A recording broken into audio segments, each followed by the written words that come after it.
Hey everyone, today I'm going to be reviewing Never Die by Robert J. Hayes, and this is going to be my first ever book review on BookTube, so yeah, go easy on me.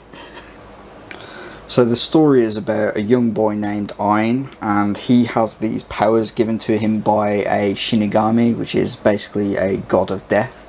And his powers are to be able to revive warriors that have died, but he wants to revive heroic warriors because he's on a mission to defeat, or rather kill, the Emperor of 12 Kings, which is this emperor on this continent that they're on, who is a bit of a warmonger, and he's sort of obsessed with taking over the world, basically. So yeah, as far as you know, Ein just wants to rid the world of this evil, basically. And so the main plot of the story is him reviving these heroes. I think he ends up reviving like 4 heroes eventually, and that becomes sort of the main cast of characters that we sort of get to know throughout the story. One of the things that I really like about this is that each of the heroes that he revives kind of have their own abilities, and actually that's sort of reflected in their names as well. So first of all, you have Cho, and she is she's also known as the Whispering Blade, and her power is that she can release like power through her voice, and she can't speak any louder than a whisper, otherwise she sort of starts damaging things, basically. But one of her powers is to basically whisper to her sword, and it starts vibrating, basically, and when she does that, it's able to cut through both metal and flesh. So whenever she uses it and someone, say, puts up their guard, it just goes straight through, and she just kills them in one go, basically. So yeah, that's pretty badass. The next character we come across is called Shihao. That's how I think it's pronounced anyway. Please correct me if I'm wrong. But his nickname is the Emerald Wind, and his ability kind of reminds me of, if you've ever watched Naruto, it's kind of like how they sort of substitute like a log of wood or something when they get hit. Although it's a little different to that, it's more about sort of teleporting. And when he sort of disappears, you sort of see leaves and stuff like that. And whenever he uses the ability, it's usually worded as him stepping through the world. So it's like he is teleporting from one place to another. In the grand scheme of things in this story, it doesn't seem super powerful, but like he uses it in some interesting ways. So yeah, he's pretty cool. I'd say Jihao as a character throughout this story is probably my favourite one. He is basically a bandit, and it kind of feels like he's on like a bit of a redemption arc. He's quite witty and funny as well, so yeah, he's a bit of a favourite of mine in this story, I think. Whereas Cho is sort of very sort of serious. She's more of a sort of kind of like, she reminds me very much of like a traditional type of samurai type character. She even has like the sort of katana type things as her main weapons. She has 2. She has one called Peace, which is like a white in a white sheath, and she has another sword which is black, but she early on you sort of just know that she vowed never to sort of unsheath it at all. So with this whole story, there's sort of a lot of questions early on that you're like, interesting. But yeah, moving on to the next character for now, because I'll get into that stuff in a little bit. The next character we come across is called Iron Gut Chen. So his name is Chen, but his nickname is Iron Gut. And basically, his power is that his skin, I guess, is impenetrable. So if you slash him with a sword or anything, or even, you know, whack him with a huge hammer or anything like that, he won't bruise, he won't cut or anything like that. But also he's kind of resistant to poison as well, and you sort of find a little bit of his backstory through that as well, which is quite cool. I quite like the dynamic between Iron Gut Chen and Ji Hao as well. They seem to be like decent bros. At first they're sort of like kind of hate each other, then they sort of grow on each other and become bros, I guess, which is pretty cool. Then you've got a character called Roy Astara, and his nickname is Death's Echo.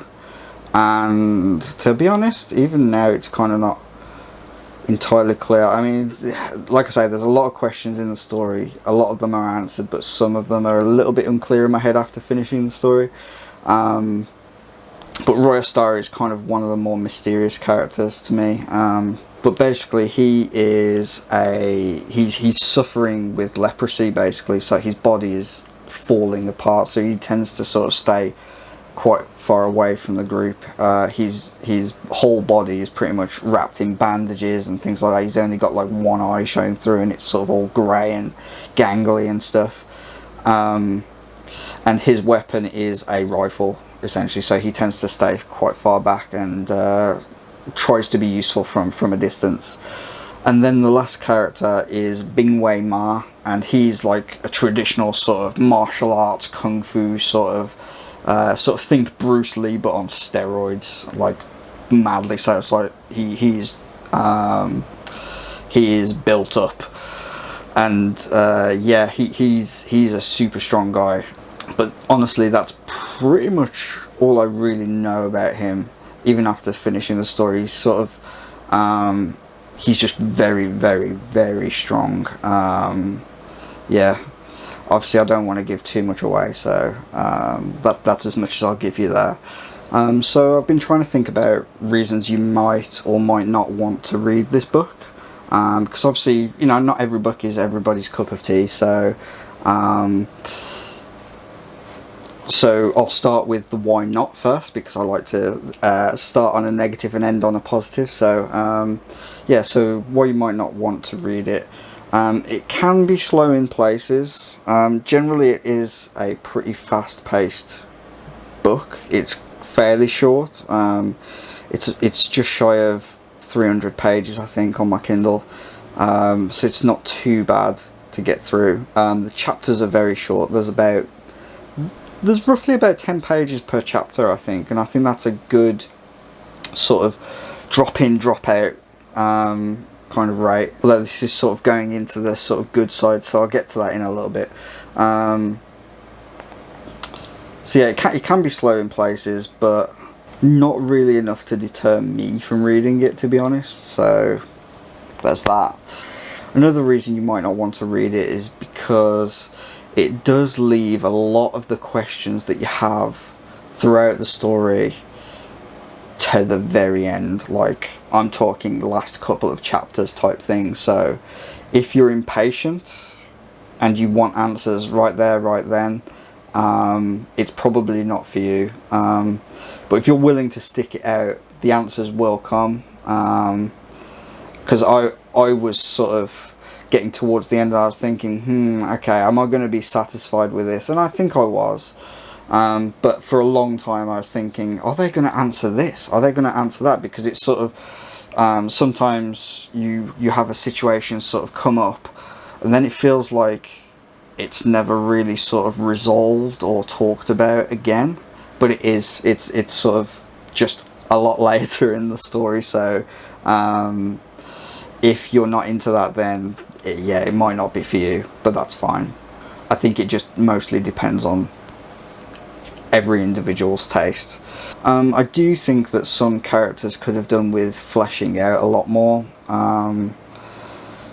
For example, like my favourite character is Ji Hao, the Emerald Wind, and that's because his character is really well fleshed out. Same with Cho. Both of their characters are really well fleshed out, but I think a lot of the other characters, aside from maybe Ayn, don't really get the sort of backstory that they deserve. They do get some, but I feel like even if the book ended up being like 100, maybe 200 more pages longer, it would have been nice to have seen some background to those characters and sort of build them up to sort of, you know, make us more attached to them, because I felt really attached to Cho and Jihao, but the others less so, and even some side characters as well. They sort of seem to be introduced 1 second and then, you know, they're not about the next, and it's like, oh, okay. So you don't, in places you don't really feel like you get attached to anyone for too long, aside from, like I say, Cho and Jihao. But all in all, I think that's pretty much all the complaints I really have about this. But reasons that you might want to read it, so good things, potentially not, it depends on your taste. So it's Eastern influenced, so it very much feels like a sort of, almost like a homage to an Eastern sort of, kind of like a samurai movie, I guess. But it definitely has the feel of a movie, in that it's quite snappy with its chapters. There are a lot of chapters. Also, one of the things it does is whenever there's like a fight between two people, and you know it's like a big fight, and you know it's a big fight because under the chapter heading it will say sort of like Cho versus X villain, or Jihao versus X villain, or whatever. It will tell you when that kind of thing happens, so yeah, you kind of know what you're in for when you come to those chapters. But the action scenes are phenomenal. Like, this book isn't fancy, I don't think. Like, so the prose is very straightforward, and that's, for me, is a good thing. For some it might not be. Some people like more flowery prose. Personally, I'm not too bothered either way. But one thing that is great is the action sequences. The way that the author describes the fight scenes is like, I can see it in my head, and I tend to have a lot of trouble imagining these things, so for me to sort of be able to read through it and actually see it in my mind's eye, that was an absolute pleasure with this. Also, I think the story itself is kind of unique, sort of, not necessarily the sort of picking up characters as you go along to kill the big bad. That's nothing really new, I don't think, but I like the Eastern setting and the almost sort of RPG-esque essence of the main characters, how they do have their own abilities and things like that. I find that quite interesting. It sort of almost reminds me of games like Dynasty Warriors, where you sort of have these big armies, but then you have these leading characters which sort of take out swathes of enemies and things like that. It kind of very much reminds me of that type of thing. So if you're into Dynasty Warriors and games like that, then you will like this, so go read it now. So I don't want to go too far into the review for fear of spoiling it for people. So I'm just going to go straight into my overall score. And sort of the more I thought, like, as I was going through the story, I was thinking it was like maybe a 7 out of 10, because I was really enjoying it, but I had a lot of questions. But I think sort of having those questions answered at the end of the story, I will give it an 8 out of 10, because I did really enjoy it. It's certainly not without its flaws, but I did enjoy it for the most part, so, you know, you can't really complain at that. I really enjoyed it. And just before I wrap up, like, a final note is that if you're reading this and you're thinking of putting it down because you're getting frustrated over none of these questions that you have getting answered, just keep with it, because it's not a huge read, and the answers will come. So just try and stick with it if you can. So yeah, that's my first ever review. If there's anything that you'd have liked me see cover on here that I haven't, because like I say, this is my first thing that I've done. So if there's anything in a review that you typically see that might have helped you sort of make a decision whether or not to get this book, that I missed out somehow, just let me know in the comments, and I'll think about it and try and improve for the next one. But yeah, one of the things I want to do is just constantly improve what I do on this channel. So like I say, it's my first one, so I'm putting it out there, and you know, if I get any advice back, then I'll try to improve from there, and hopefully my next one will be better. So that's it for this one. Thanks for watching, and remember to like and subscribe if you haven't already.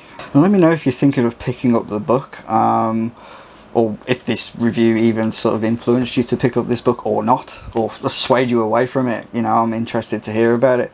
But also, if you've already read the book, it'd be great to sort of chat about it in the comments, because that's literally why I'm here. So yeah, it'd be great to talk to some people about the book. But yeah, I look forward to seeing those. So thanks for watching, and I will see you in the next one. Bye bye.